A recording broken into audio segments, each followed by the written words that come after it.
Merry meet and welcome to Soulful Sunday here at Ariel's Corner. This is Ariel Gatoga, and we are streaming live on YouTube. Seem to have some distortion going on here. Hold on a second. Let me see if I can fix it. Hopefully everybody can hear me okay. Let's see. How's that? Okay, I think that's loud enough without distorting. All right. Well, thank you so much for being here today. I hope you're doing great. Moderating today are the lovely Dre, the lovely Honeypaw, and the lovely Deline. Thank you so much, moderators, and thank you so much to everybody for joining us today. If you haven't already done so, please make sure you like the video, subscribe to the channel, and hit the notification bell. Check out our website at arielscorner.com. That's arielscorner.com. You can find all kinds of stuff over there. We have free courses, lectures, articles, guided meditations, spells, all kinds of cool stuff. So check it out, arielscorner.com. While you're there, check out our links to our social media. Those are in the headers and footers of every page. And those include links to our Discord server and to our private Facebook group. And those are great places to go if you want to be part of our community. While you're there, check out the donate link in the footer of every page. That's where you can send a donation if you want to support Ariel's Corner. You can also use our PayPal portal, and you can find that by going to paypal.me/arielgatoga, paypal.me/arielgatoga, or you can always use a super sticker, super chat, or super thanks right here on YouTube. We do appreciate your support. We really appreciate you being here. We have a chat thread going, so please chat amongst yourselves. And if you have any questions for me personally, you can put them right in the chat thread, and I will do my best to get to it before the end of the stream.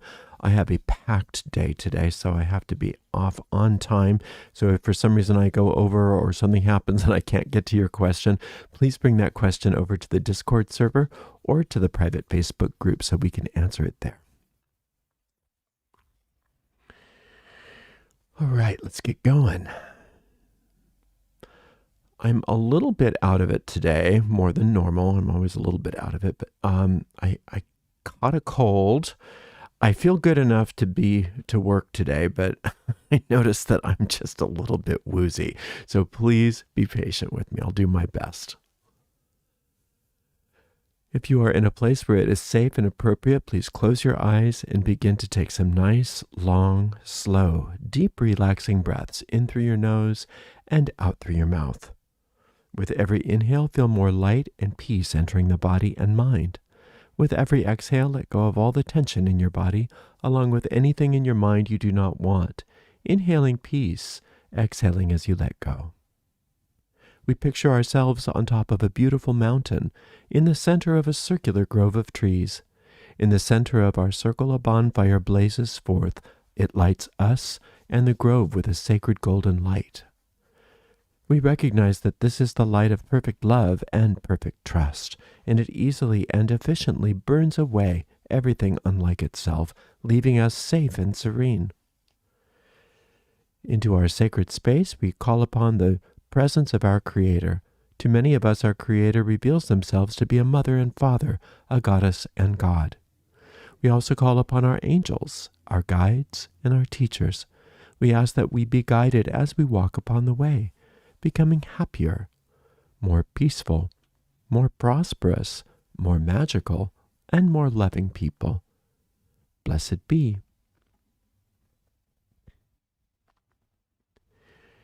The universe is constantly expanding, and it is the nature of the mind to expand. Expansion is a constant process in our lives. We call this the law of increase. And we are utilizing the law of increase all the time, whether we realize it or not. What we focus on tends to expand in our mind. What tends to expand in our mind tends to eventually expand into our experience. And so what we spend the bulk of our time focusing on is where we are directing the law of expansion.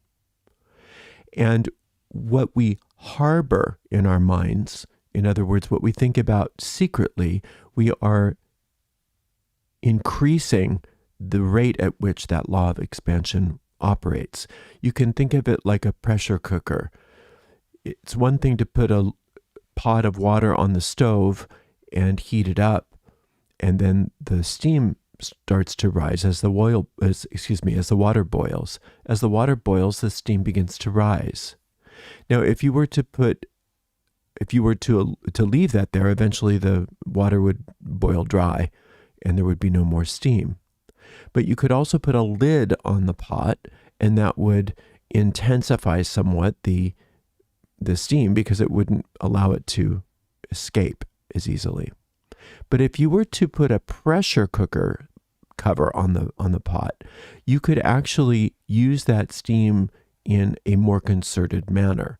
And that's ultimately what spellcasting is it's taking the cauldron of our mind and turning it into a pressure cooker, or turning it into a distillation unit where we are amping up the law of increase. But one of the main ways that we do that is through the practice of secrecy. That's why secrecy is one of the cornerstones of the craft, one of the cornerstones of magic. And so what you secretly harbor in your mind is given extra power. It's given more of the power of that pressure cooker. And so what you are secretly focusing on in your mind, expands at a greater rate. So it's very important for us to be clear about what it is that we secrete in our minds. If we are doing our best to be aware and conscious of what we're thinking, then we can adjust our thoughts so that we are expanding on what we desire. And we can use this in so many different ways. Yes, for personal desires, for spell casting, for all kinds of positive manifestations in our personal lives. But we can also use it for the betterment of our community, our nations, and our world. So frequently what happens is we are hyper-focused on media in this world. And what the media feeds us is what we tend to secretly ruminate over. And what we secretly ruminate over is how we're focusing the law of increase. And so when we get a lot of people focusing on things that are going poorly, we tend to support the things that are going poorly so that those things expand. And one piece of good news here is that habitual thought patterns, or thought patterns that are not consciously chosen, don't tend to have as much power to execute change in the world as consciously chosen thoughts do. Consciously chosen thoughts have a strength about them that unconscious thought patterns do not have. And so when we are listening to, for instance, a news broadcast, it's good to be informed, absolutely. But you know how that is. News broadcasts go way beyond informing us. They go into the territory of gratuitous information. What that tends to do is get a lot of us unconsciously thinking about those things and expanding that reality rather than trying to find remedies for it. The way that you find a remedy for things that are happening in the news is in your mind, is consciously choosing to reject whatever it is that's being spoken of and accept a new thought. I spoke about the power of rejection in another lecture, where when something is happening in our lives or in the world, we have the power to say no. We have the power to reject it. And a lot of people, when they hear this, they say, well, you can't just go into denial about what's happening.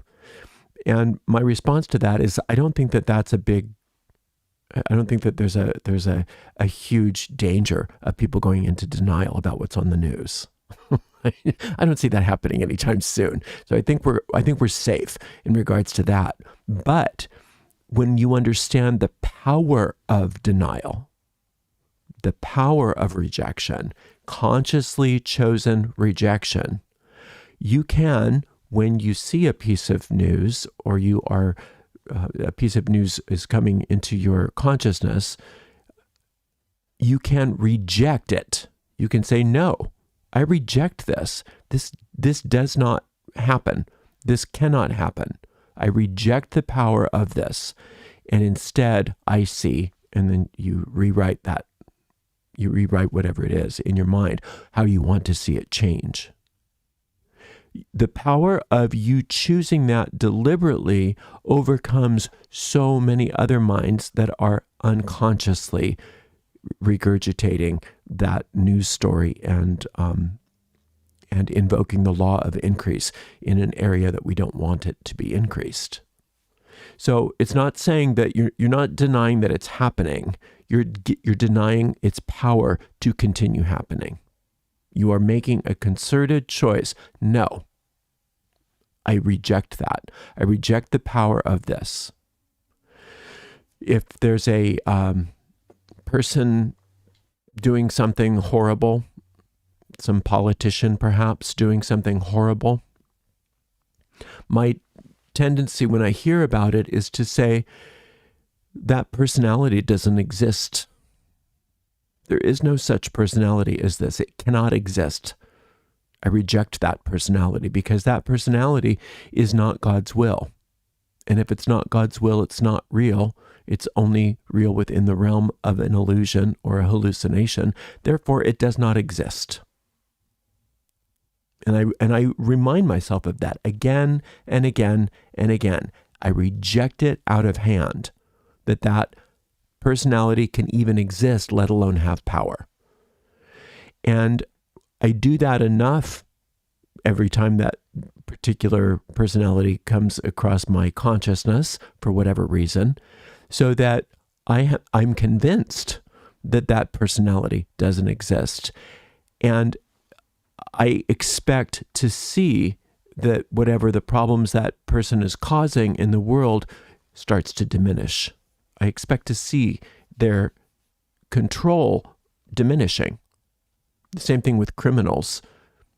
No, there is no, I reject that this rapist exists. I reject that that personality exists.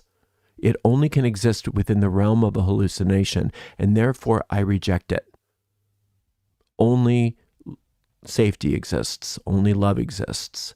And I just give myself that mental treatment every time I hear of a rapist or a burglar or a murderer or whatever. I don't sit and watch true crime. I don't sit and watch the true crime stories and let my mind expand on those things.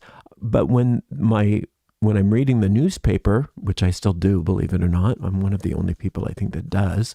But when I read the paper, and I read it online. I don't read the actual paper. But when I read it, I want to be informed as to what's happening in the community, partially because I want to know what's happening, but also partially so that I can reject what is not real, so that I can reject what doesn't exist in the realm of the infinite. It's not the infinite's will that we have rapists. It's not the infinite's will that we have corrupt politicians. It's not the infinite's will that we have anything other than perfect happiness and joy. So when I am aware of something that's not perfect happiness and joy, I recognize that my mind can either expand on it or not. And so I do not want to contribute to the expansion of this if it's not the infinite's will. So I reject it out of hand. Yes, I understand that it's happening within the world, in the world of the illusion. I get that. I understand that. But at the same time, I reject its reality. I pull that weed up by the roots in my mind. That's my power. I have the power to do that, and so do you. And so instead of just saying, oh, okay, now I learned about this news story, isn't that awful? And then just sitting with it like that, what you're doing is allowing the pressure cooker of your mind to concoct a whole distillation process based on that. So you have the power to change that thought, to reject the illusion, to reject the negativity, and to reorient your mind and focus it on the will of the infinite, which is for healing. It's not the same thing as putting your head in the sand and pretending like it's not happening. No, you're highly informed as to what's going on in the illusion, but it doesn't stop there. You then use the power of your mind to direct where the expansion is happening. Do you want to be part of the mind that's expanding the problem, or do you want to be part of the mind that's expanding the solution? On a personal level, it's very important as well for us to understand this idea of the law of expansion. It encourages us to choose attitudes of abundance and growth toward everything and everyone, rather than allowing ourselves to stay trapped in attitudes of anger and resentment and fear. We have the option to choose new attitudes. We have the option to choose new thoughts and reject the thoughts that we do not want to have expand. But they are going to expand. Expansion is going to happen whether we like it or not. It's the law of expansion, the law of increase. Establishing inner stability and inner harmony is the way to expand is the way to expand harmony and stability in our lives. If you can, in the midst of a disharmonious and unstable experience in the world, choose to have thoughts of harmony and stability in spite of what you see with your senses, then you're taking control of that situation. But if you say, oh, well, this is just how it is, then you're believing in appearances, and then you're using your power of mind to increase the problem. Because the law of increase is going to happen whether you're there, whether you like it or not. But it's up to you to focus your thoughts on what you want increase on what you want to increase.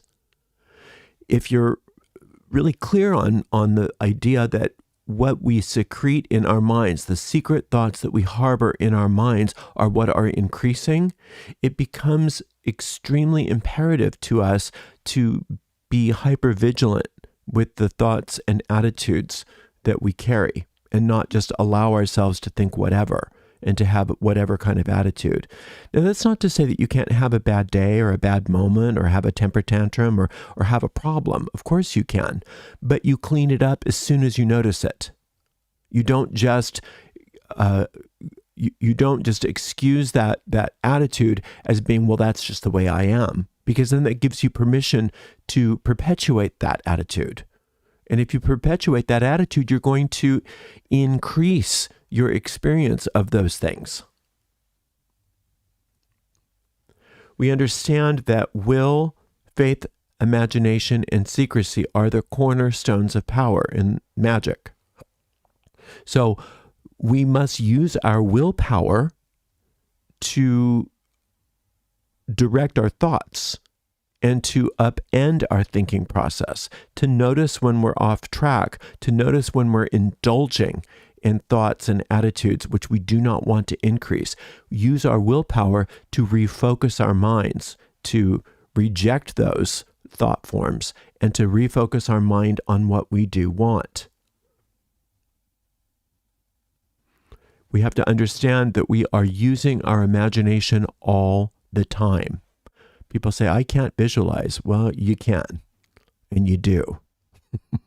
It may not look like visualization in your head, but whatever it is that you do to ruminate, to think about stuff, that's your visualization. That's your power of imagination. And your power of imagination and the law of expansion are integral. They are connected. They're joined at the hip. And the what you think upon really does expand. So what are you imagining? What are you thinking about? And if you keep noticing that you're imagining what you do not want, you don't get mad at yourself. You don't need to get mad at yourself. You just use your power of will to say, whoop, refocus. And if you have to refocus 5,000 times in a day, so be it. The thing is that we've been trained since infancy to not take control of our minds. We've either been told things like, oh, it's all in your mind, or it's only a thought, or it's only in your mind. We've de-emphasized the power of our minds for so long that we don't even pay attention to what we're thinking, unless we're, taking a test or something. But if we get used to observing our thoughts as a general way of living, we have all the power that we need to direct that law of increase in any direction we decide. When you are allowing yourself to think thoughts of success, thoughts of happiness, thoughts of forgiveness, thoughts of grace, thoughts of joy, thoughts of opulence, thoughts of health, thoughts of harmony, and you just are concerted about that, and you allow yourself to always refocus and repivot onto those ideas, those things expand very rapidly in your mind, because what we said before is true. Remember what we said, that a thought that is consciously chosen is much more powerful than a thought that is habitual. But they're both powerful. But you can overcome so many habitual thoughts by simply choosing a thought and keeping your mind focused on it. That's where your power of will is at its height. Your willpower to move and refocus your thinking again and again and again. And this is also a great reason for having a daily practice of meditation of some sort where you are focusing your mind, where you are focusing on a singular thought for a period of 5 minutes to 20 minutes a day, because it trains you. It tones up your whole system. It tones up your thought system so that you have that ability when you're out in the field to be able to, on the fly, refocus your mind when you notice, oh, I'm ruminating over what I don't want. I'm ruminating over what I don't want. Yes, I see that it's in the world what I don't want, but I deny its power. I reject its power. I recognize that this is a crystallized thought. So since that's a crystallized thought, I can think any thought I want. So I deny its power and I refocus my mind on what I want.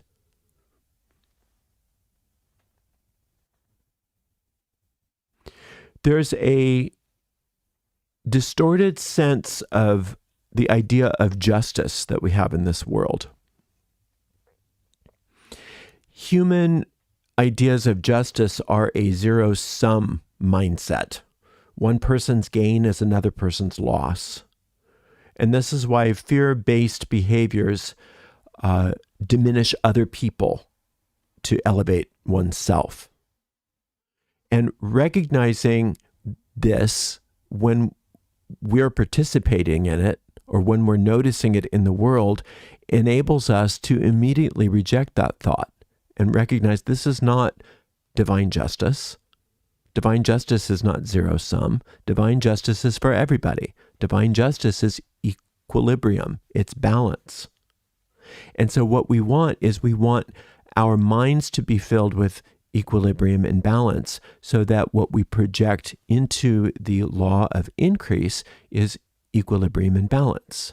When we're doing this, it spills over into our society. It spills over into our governments. It spills over everywhere. It's contagious, just like fear is contagious. Divine justice is a given. Divine justice is going to happen whether we like it or not. There's always going to be equilibrium in the world. It may not seem like that in temporal existence, in linear time, when things seem to take forever to work themselves out, or when people seem to really be treated unjustly, poorly. There's a lot of oppression, all of these horrible things happening in the world. It seems like there is no divine justice. But you have to understand that to the infinite, our lifetime is but a blip. This life that we're living is but a blip in our existence as souls. To the infinite, equilibrium already exists in our lives as souls, even though within the realm of the illusion, there's a lot of volatility and there's a lot of apparent injustice. But it's not divine injustice, because divine justice has not fully manifest yet. Remember that, I don't remember what movie it was, but it's a great line. It believed in the concept of happily ever after, or happy endings. Yeah, the happy endings. And somebody said, yeah, but I'm not happy yet. Or it's not the end because you're not happy yet. It's not the end because you're not happy yet. Something like that. I loved it. And it's the same thing with divine justice. If there's injustice, it's because it hasn't finished playing out yet. If there's injustice, it's because the divine justice hasn't fully been revealed. And it's just a matter of time. But we can speed that up with our thoughts, because think about how much delay we as a society have perpetuated, that we perpetuate with divine justice based on where our minds are, what we're focusing on day after day after day, moment after moment after moment. Never a break, never a new choice, never thinking, wait a minute, I reject this. I'm going to think a new thought. I'm going to think thoughts of harmony, thoughts of equilibrium, thoughts of healing. I'm going to think thoughts of prosperity. And frequently, the people that do that are the ones that put feet to their prayers, that go out and volunteer their time to make sure that their thoughts of prosperity are materializing, to make sure that their thoughts of justice are materializing. These are the people that are usually the most active also in the world, creating wonderful change. But what's most important for us today is how we're using our mind. We have to align with that divine justice, that higher justice, and acknowledge the injustices in the world, but refuse to dwell upon them. Refuse to dwell upon them, because we don't want to allow the ego to co-opt our concentration, to co-opt our focus in order for those injustices to expand. Instead, we want to acknowledge what we see. We want to look at it. We don't want to pretend like it's not there, but we do want to reject its power and think a new thought. And that can be very challenging, by the way. Thinking a new thought in the face of something awful. Anytime somebody's like totally broke, oh my God, the rent's due tomorrow, I don't have any money. It's really hard for them to say, oh, I'm divinely prosperous, all is well, because the circumstances are screaming otherwise. It's really hard to call upon divine justice when you're seeing people so poorly treated. But that's what we must do. That's where our power lies.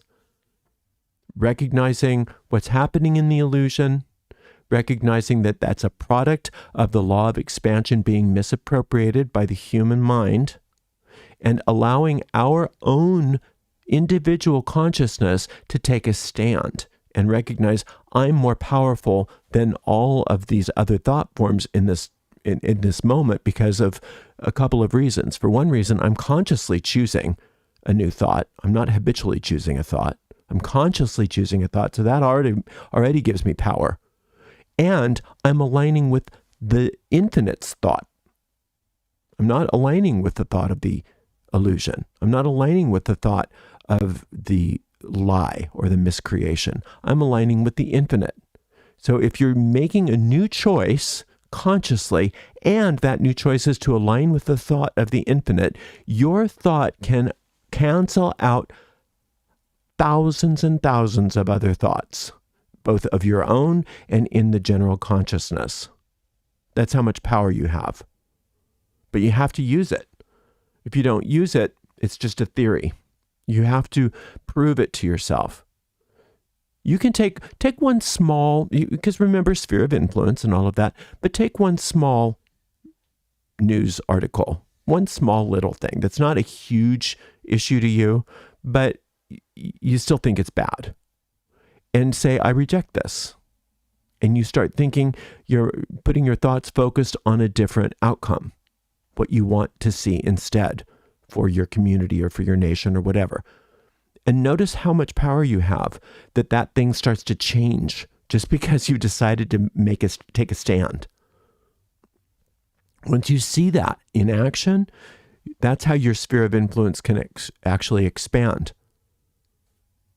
Your sphere of influence can expand not only to your own life, but also to the life of the nation, to the life of your community, to the life of your world at large. This is the process of transformation. Transformation can seem rather gradual, and it's never going to be rushed. It's never going to be forced. It's going to happen as it happens. But that law of expansion does tend to have a snowball effect. And as you get used to refocusing your mind, both in your personal and in your community affairs, rejecting what you don't want in favor of what you do want, and making sure that the thoughts that you're thinking in regards to what you do want are aligned with the thoughts of the infinite, you're going to notice that things happen much less gradually. It snowballs. The power of love is the greatest power. And remember, the power of love is that which is relaxed, at peace, and with the desire to heal. And so when you are aligned with the power of love, it always creates conditions for good. It always reorients things. It's like those sevens in the tarot. Everything turns around. Everything upgrades. Where there was disease, there is health. Where there was corruption, there is where there was corruption, there is justice. Where there was poverty, there is wealth. Where there was anger, there is forgiveness, etc. And that's the power of love in action. Love is one of the main qualities of the infinite, and it's frequently, in angel magic at least, connected to the archangel Anael, the planet Venus, and the seventh sphere on the Hermetic Tree of Life. And that's why it governs each of the suits of the tarot or of regular playing cards. Number 7 of each of those suits is governed by the power of love. And it doesn't really matter what suit it's in. There's no -7, not the way I read cards. In the suit of swords, wherever there was conflict and attack, it's turned around to cooperation and forgiveness. In the cups, where there was discord, emotional discord, or spiritual dark night of the soul, it's turned around to where everything has beautiful resolution. In wands, if there was downfall and failure in your business or in your work, there is a renewal. There is success. In coins, where there was poverty in your resources, there is abundance in your resources. That's the power of love. And if you can focus on the power of love in any situation, you can focus your mind on that power in regards to that situation, you are then invoking the law of increase in that direction. And whatever the problem is must heal. But it's up to you to keep that focus. If you can't keep that focus, then you're taking the lid off the pot. Again, this is done in secrecy, so you don't tell everybody you're doing it. You keep it private. Use your voice. to speak words of the kind of increase that you want. When you notice yourself saying something in idle speech that negates your desire, make sure that you undo it and redo it. I always just say, take that out of the law, meaning take it out of the law of cause and effect. When I notice myself saying something like, oh, this is just breaking my back. Oh, take that out of the law. My back is healthy and this task is now easy, etc. Focusing your words is a wonderful way to focus your thoughts. Listen to what you say. Try not to go unconscious when you're having idle conversations. And take time and effort to undo and redo every time you speak. Cultivating gratitude is a way that you can make sure that you're focusing on what you want the law of increase to expand. What are you grateful for? Praise and gratitude. Make sure that you use your time to uplift and encourage people rather than criticize people and taking them down. A lot of people are very critical, very mean-spirited almost. But if you look at their lives, they're not happy. Their mean-spirited, critical words and attitudes are where they are focusing the law of expansion in their lives, and you can see the results of that. So don't become one of those people. Don't buy into that. Don't be one of the crowd that has something negative to say all the time. If there's a person in everybody's lives that's, really destructive and bad, yes, it's okay to say, no, this is not okay. But where your attitudes are going to be at their height is to be the one person to give silent forgiveness to this individual. To give silent forgiveness. When you forgive somebody's bad behavior, you're not condoning the behavior. You're actually taking their power away from them. You are dissipating it. When you forgive someone, what you're doing is you're focusing the power of love on them. And when you're focusing the power of love on them, everything has to turn around. And if they're unwilling for their behavior to turn around as a result of you focusing your power of love on them, they're going to have to collapse. They're going to have to go away. They cannot withstand it because it is the will of the universe that love be present.